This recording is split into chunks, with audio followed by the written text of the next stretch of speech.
بسم الله الرحمن الرحيم.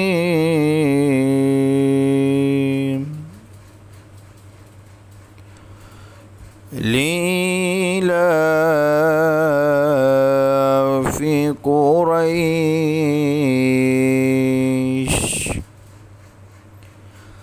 إيلافهم رحلة الشتاء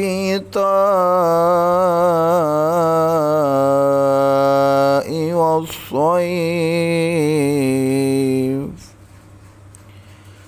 فليعبدوا رب هذا البيت الذي أطعمهم من جوع